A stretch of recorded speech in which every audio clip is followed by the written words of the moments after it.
Terima kasih atas kesempatannya untuk mentoring kita yang ke-8 tentang stres dan manajemen stres. Nah, ketika kalian mendengar kata stres, pasti tidak asing dari telinga kalian. Mengapa? Karena pasti kalian pernah menjumpai atau pernah menemukan atau pernah mengalami stres itu sendiri. Ya, stres bisa dialami oleh siapapun.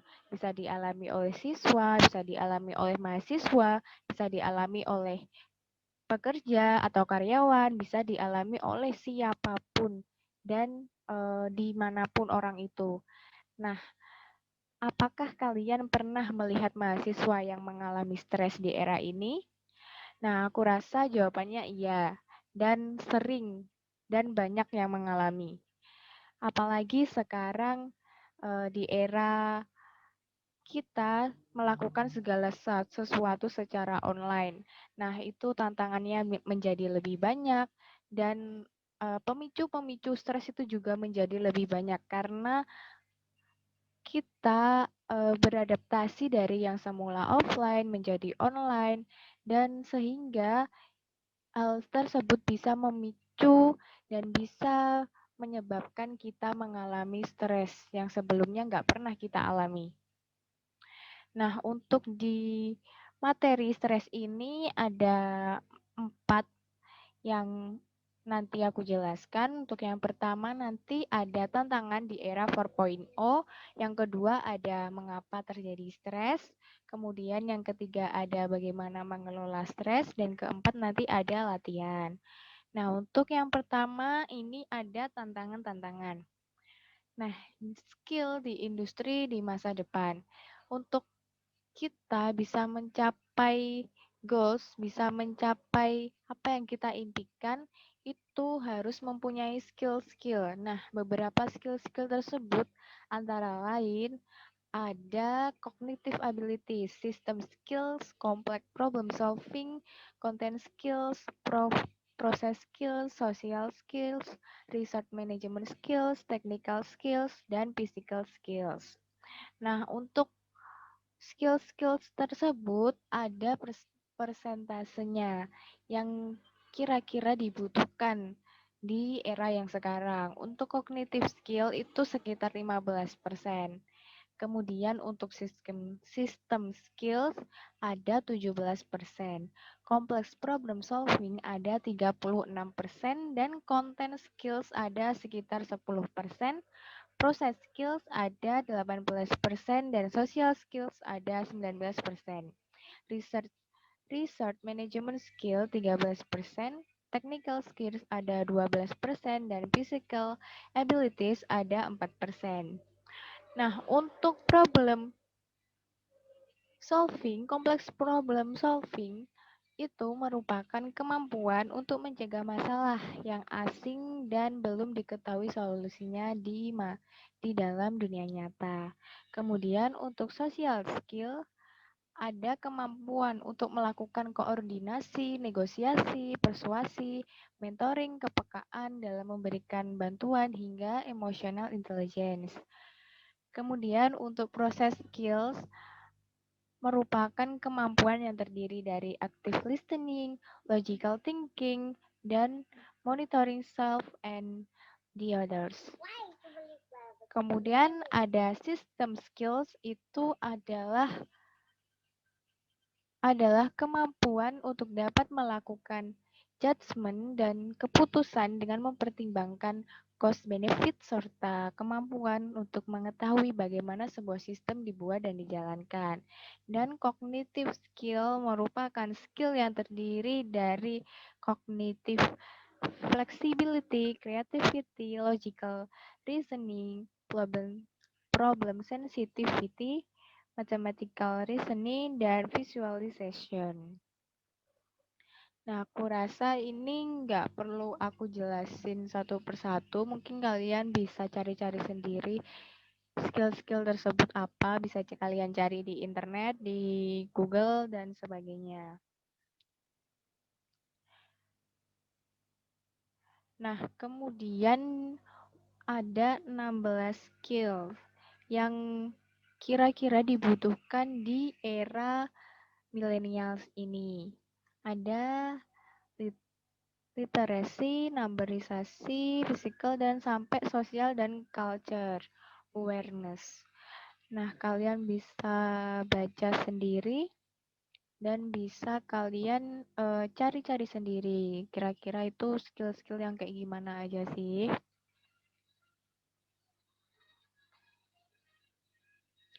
Nah, di sini ada contoh gambar.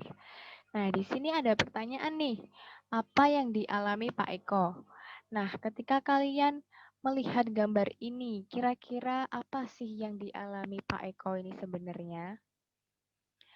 Mungkin jawaban dari kalian, ini Kak, Pak Eko mengalami stres. Ya, stres. Stres karena apa? Nah, mungkin dia banyak pekerjaan, itu banyak kertas-kertas yang menumpuk, terus kemudian ini telepon berdering, mungkin dia lagi sibuk multitasking, jadi dia nggak bisa ngangkat telepon, kemudian dia dikejar deadline, dan masih banyak lagi. Nah, hal-hal tersebut itu bisa membuat atau memicu adanya stres.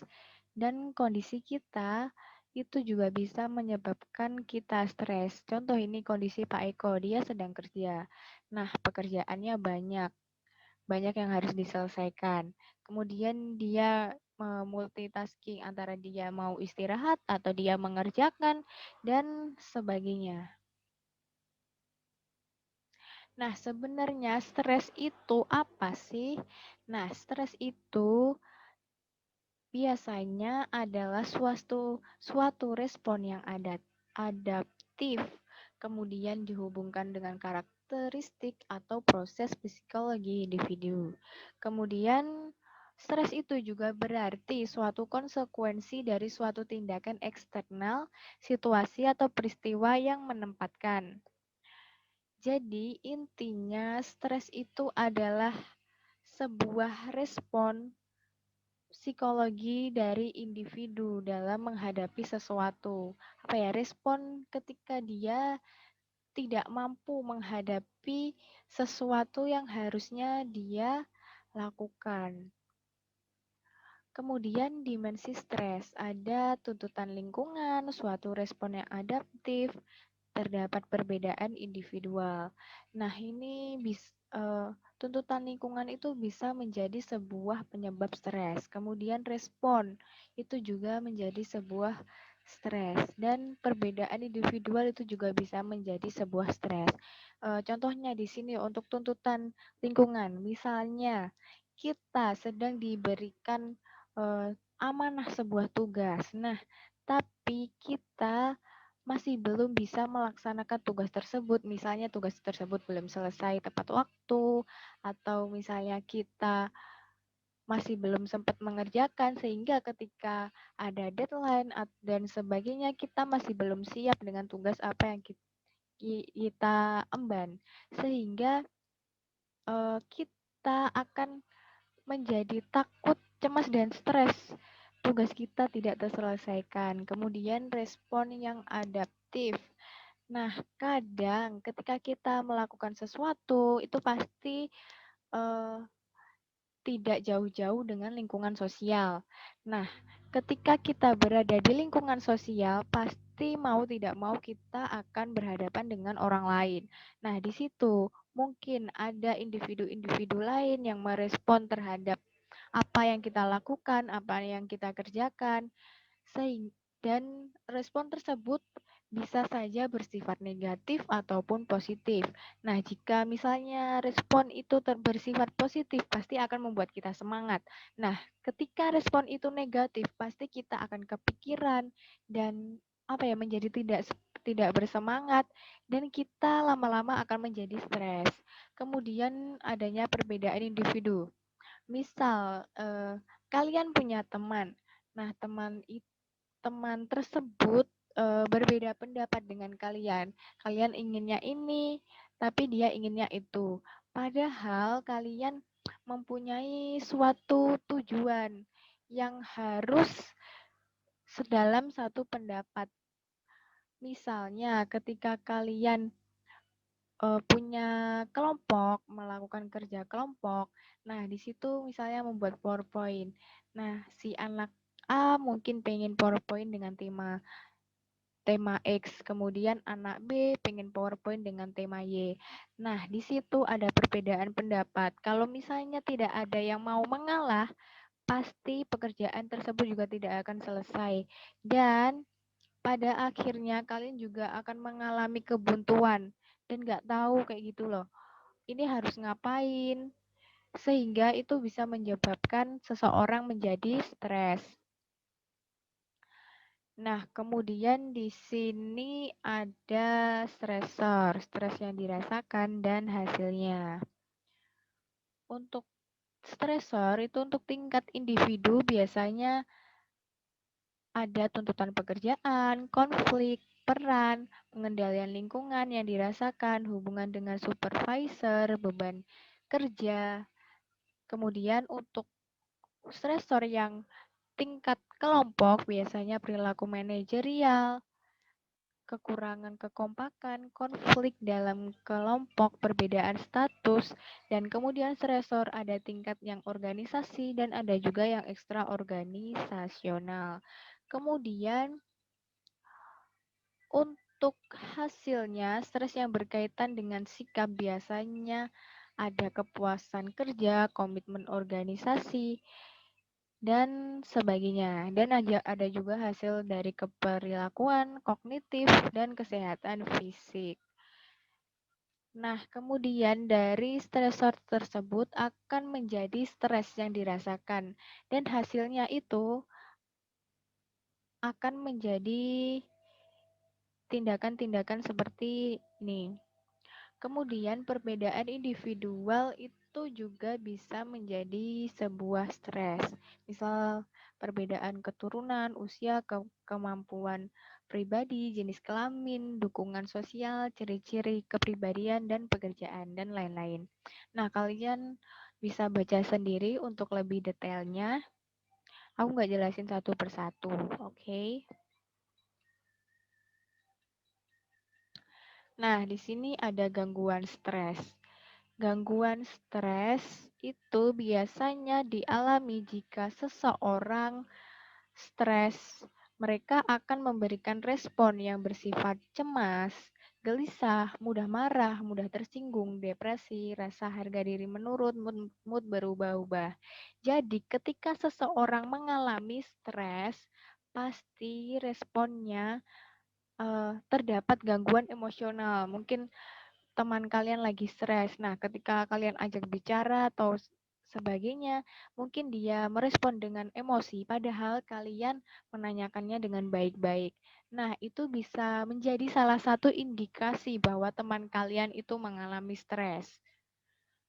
Kemudian ada gangguan intelektual. Gangguan ini berkaitan dengan berpikir, gangguan dalam konsentrasi, ingatan, sulit mengambil keputusan, suka melamun, kehilangan rasa humor, prestasi kerja yang menurun, mutu kerja yang rendah. Nah, ketika kalian atau kalian melihat teman kalian yang biasanya dia di kelas aktif, kemudian ketika mengerjakan tugas mengumpulkan tepat waktu. Nah, suatu ketika dia di kelas diam aja, terus misalnya tugas jadi nggak pernah mengerjakan, nah itu bisa menjadi tanda-tanda mungkin dia juga mengalami stres. Nah, dari situ kalian bisa mengkaji mengkaji dan memperkirakan kira-kira apa sih yang terjadi dengan teman kalian.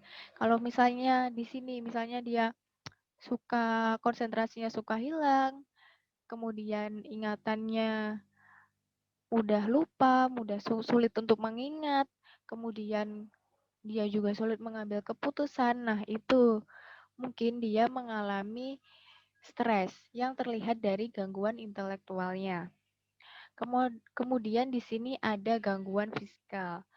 Nah, gangguan ini berkaitan dengan sakit kepala atau pusing, susah tidur, sulit buang air besar, tekanan darah, naik atau serangan jantung, mengeluarkan keringat, berubah selera makanan, lelah atau kehilangan daya energi. Nah, ketika seseorang mengalami stres yang cukup berat, biasanya bisa mengganggu ke fisikalnya mereka. Untuk stres yang tidak terlalu berat, biasanya hanya berupa gangguan emosional. Nah, ketika stresnya agak tinggi, nah mungkin bisa gangguan emosional sampai dengan gangguan intelektual. Nah, ketika seseorang mengalami stres yang berat, itu mulai mengalami gangguan fisikalnya. Kemudian ada gangguan pada interpersonal. Gangguan pada interpersonal stres mempengaruhi hubungan dengan orang lain, baik di luar maupun di dalam. Antara lain kehilangan kepercayaan kepada orang lain, mudah mempersalahkan orang lain, mudah membatalkan janji atau tidak memenuhinya, suka mencari-mencari kesalahan orang lain.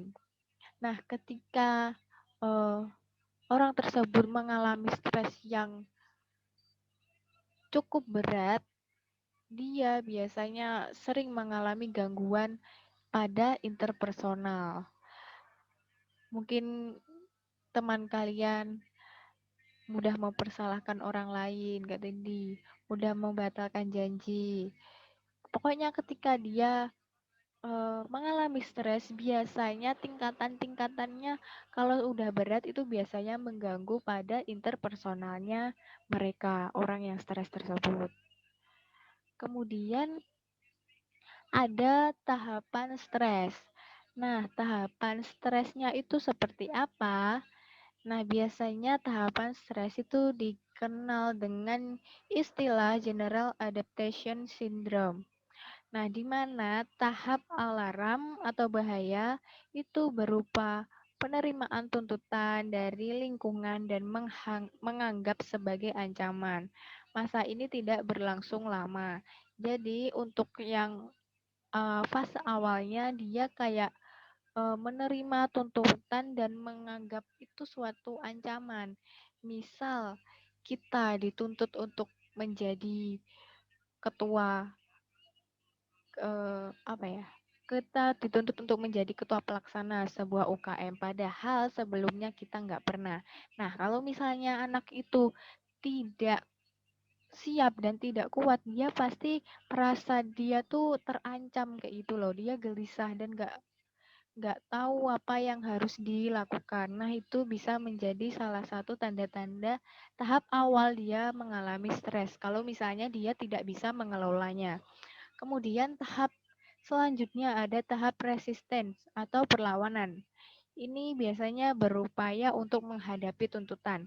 Nah, kalau misalnya kita udah mulai mulai merasakan tahap alarm tadi, biasanya kalau misalnya kita ingin mengelola, pasti kita akan berupaya untuk melawannya, akan berupaya untuk semaksimal mungkin bisa memenuhi tanggung jawab yang kita hadapi.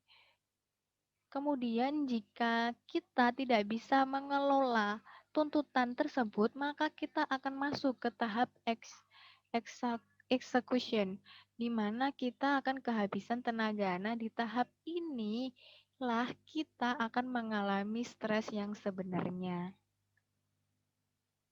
Kemudian stres itu biasanya dikonotasikan dengan negatif. Apakah benar? Nah, biasanya untuk still ini membagi stres menjadi dua. Ada yang stres positif atau eustress, kemudian ada stres yang negatif atau distress. Untuk stres yang positif biasanya ciri-cirinya itu adalah konstruktif atau menghasilkan sesuatu yang negatif. Tapi kalau misalnya stres yang negatif itu biasanya bersifat destruktif atau menghasilkan sesuatu yang negatif. Kemudian tambahan juga dari pendapatnya Silk, stres itu bukanlah sekedar ketegangan saraf. Stres dapat memiliki konsekuensi positif. Stres bukanlah sesuatu yang harus dihindari. Tidak adanya stres sama sekali adalah kematian. Jadi, Dengan adanya ini tambahan dari ini menunjukkan bahwa stres itu bisa dialami oleh siapapun dan kapanpun. Nah, dia berpendapat kalau misalnya tidak mengalami stres sama sekali berarti dia adalah mati. Nah, benar kalau misalnya selama kita hidup kita tidak pernah mengalami stres, aku rasa itu orang yang benar-benar tangguh dan kuat banget sih. Kalau misalnya dia nggak pernah mengalami stres, setidaknya pasti dia pernah mengalami stres yang berat di hidupnya, entah itu sekali atau dua kali. Kalau misalnya untuk stres yang ringan, aku rasa itu kita sering mengalami. Bahkan frekuensinya itu juga banyak banget. Nah, kemudian stres itu untuk apa dipelajari? Nah, kita mempelajari stres itu untuk mengetahui cara kerja dari stres itu sendiri.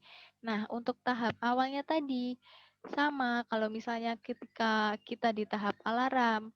Nah, itu kita pasti akan mengalami tanda-tanda mengalami stres. Nah, kemudian di sini kita akan kalau misalnya nggak kita lawan, itu akan menjadi stres. Nah, kalau stres itu kita harus menghadapinya, entah itu dihadapi dengan dirinya sendiri atau dihadapi dengan bantuan orang lain. Nah, baru stres itu akan nantinya menurun.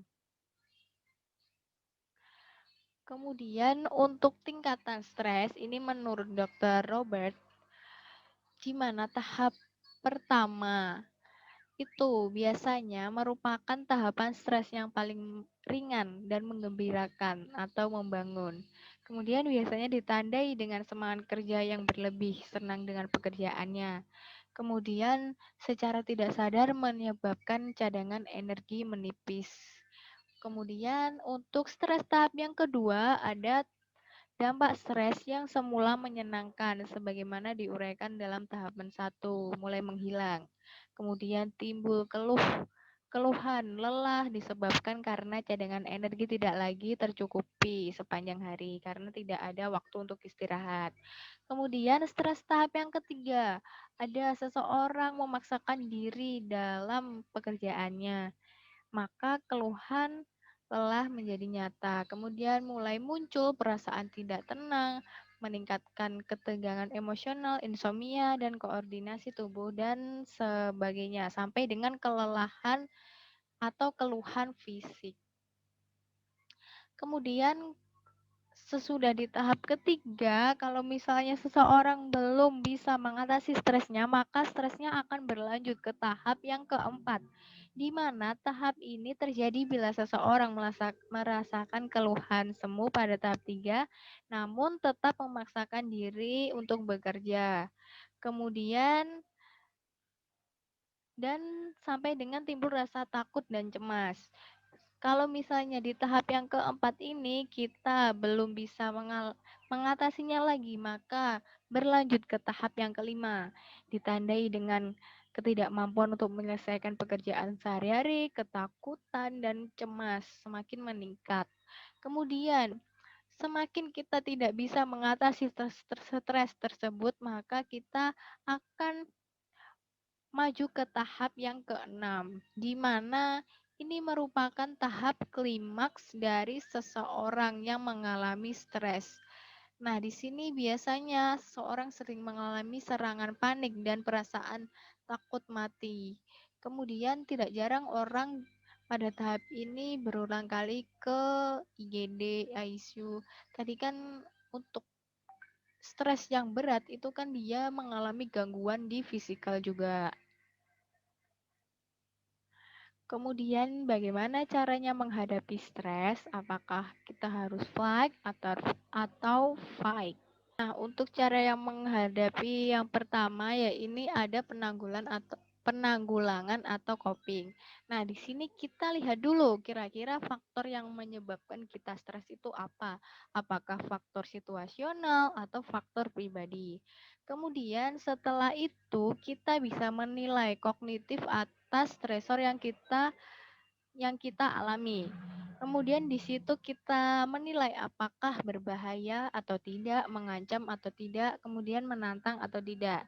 Nah, kalau sudah kita menilai dan menganalisis, kemudian kita harus menetapkan kira-kira strategi apa untuk penanggulangannya. Untuk yang pertama, kita bisa memilih cara untuk mengendalikan diri. Kemudian yang kedua ada melarikan diri. Kemudian yang ketiga ada manajemen terhadap gejala. Nah, di sini kita bisa memilih kira-kira cara mana yang cocok dan bisa kita lakukan untuk menangani stres tersebut. Bisa dengan mengendalikan stres tersebut, kemudian melarikan diri, kemudian manajemen terhadap gejala. Tetapi untuk cara yang melarikan diri ini sebisa mungkin jangan dilakukan dalam waktu yang lama. Boleh melarikan diri tapi jangan dilakukan secara terus-menerus dan berulang-ulang. Kemudian cara menghadapi yang kedua bisa dengan meneguhkan hati. Di mana di sini keteguhan hati merupakan kemampuan secara sudut pandang atau secara keperilakuan mengubah bentuk stresor yang negatif menjadi tantangan yang lebih positif. Kemudian dimensi dari kepribadian yang berpengaruh ada komitmen, lokus pengendalian, dan tantangan. Jadi, ketika kalian mengalami stres, buatlah stres itu malah menjadi tantangan kalian. Nah, kalau misalnya kalian menganggap stres yang kalian hadapi menjadi sebuah tantangan, maka stres tersebut tidak akan terasa berat. Justru kalian akan menjadi lebih bersemangat. Kenapa? Karena kalian kayak mempunyai tantangan yang baru yang harus kalian taklukkan. Nah, yang perlu kalian lakukan ketika kalian ingin mengatasi stres dengan cara keteguhan hati, kalian harus punya komitmen yang kuat. Kemudian kalian harus bisa mengendalikan diri kalian. Kemudian untuk tantangannya, kalian buat tantangan tersebut menjadi tantangan yang benar-benar ingin kalian taklukkan. Kemudian di sini ada kepribadian ya tipe A. Dikenal dua tipe kepribadian A dan B. Tipe A lebih rentan terkena stres. Nah, sebenarnya kepribadian tipe A itu apa sih? Nanti akan aku jelaskan di bagian belakangnya. Kemudian di sini ada manajemen stres. Di sini manajemen stres meliputi kerekayasaan organisasi, kerekayasaan pribadi, teknik penenangan pikiran, teknik penenangan melalui aktivitas fisik. Nah, untuk kerekayasaan organisasi ini apa? Yaitu mengubah lingkungan kerja agar tidak dirasakan sebagai lingkungan yang penuh stres, memperhatikan lingkungan kerja. Kemudian menurut Everly, manajemen by objektif itu ada menetapkan sasaran realistik, merancang perasaan, merancang perangkat perencanaan, tindakan, metode untuk mencapai sasaran. Kemudian juga ada manajemen stres. Ini ada analisis waktu, strategi untuk mengorganisasikan, strategi untuk follow up.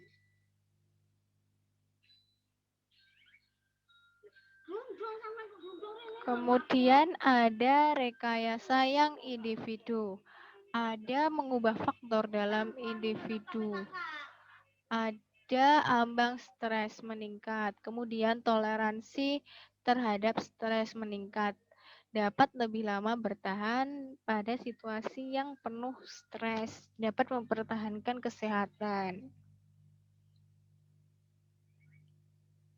Jadi di rekayasa individu ini kalian bisa mengubah faktor-faktor dari individu-individu agar stres itu ambang stres batasan adanya stres itu bisa meningkat. Kemudian toleransi kita terhadap stres itu bisa meningkat. Jadi efek dari stres itu tidak akan mempengaruhi diri kita secara besar. Kemudian ada penenangan pikiran. Nah, di penenangan pikiran ini apa sih? Jadi, di penenangan pikiran ini mengurangi kegiatan berpikir, di mana proses berpikir dalam bentuk merencanakan, mengingat, berkhayal, menalar secara berkesinambungan kita lakukan dalam keadaan bangun atau sadar. Caranya menenangkan pikiran itu bagaimana? Nah, kita bisa melakukan penenangan pikiran dengan melalui meditasi. Kemudian pelatihan relaksasi. Pelatihan relaksasi ada dua, ada autogenik dan neuromuskular. Nah, di sini di meditasi kalian bisa menenangkan diri kalian, memejamkan mata kalian, buat diri kalian menjadi lebih rileks.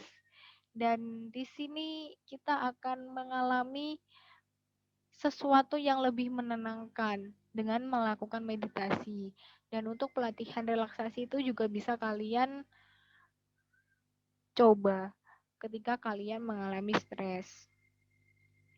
Kemudian untuk penenangan melalui aktivitas fisik.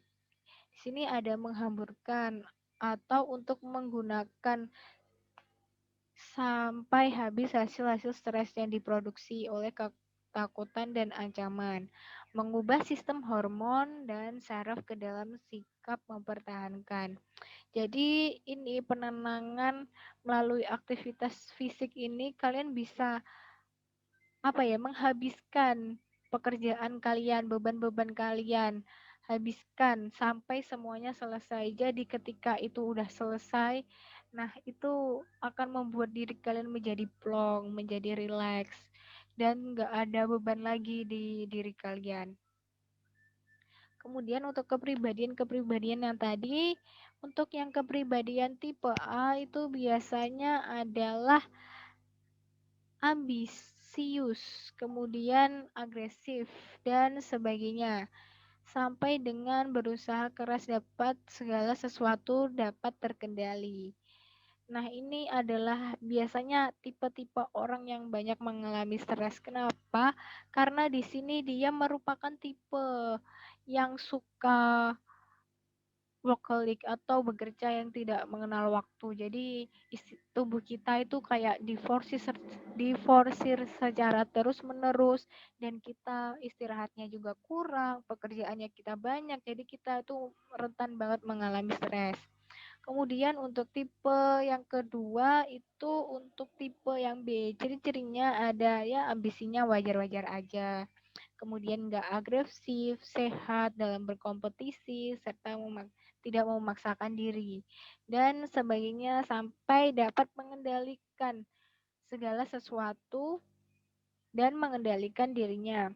Jadi tipe-tipe orang yang dalam kategori tipe B ini biasanya lebih sering terhindar dari stres. Mengapa? Karena dia itu tidak terlalu memaksakan dirinya. Di sini tidak terlalu memaksakan diri bukan berarti dia tidak mempunyai ambisi, tetapi ambisinya dia juga wajar. Jadi ketika dia mungkin tidak bisa melakukan sesuatu ya ya udah dia istirahat dulu, tidak memaksakan dirinya. Nah, nanti ketika ada kesempatan di lain waktu dia akan mencobanya lagi. Dan seperti itu. Dan caranya dia itu dalam melakukan sesuatu tidak tergesa-gesa. Jadi dia mempunyai banyak waktu yang luang, banyak waktu yang banyak untuk dia mempersiapkan segala sesuatu. Nah, oke. Mungkin dari aku untuk materi yang stres dan manajemen stres ini cukup sampai sini aja. Kalian bisa pelajari sendiri kira-kira manajemen stres dan manajemen stres itu kayak gimana.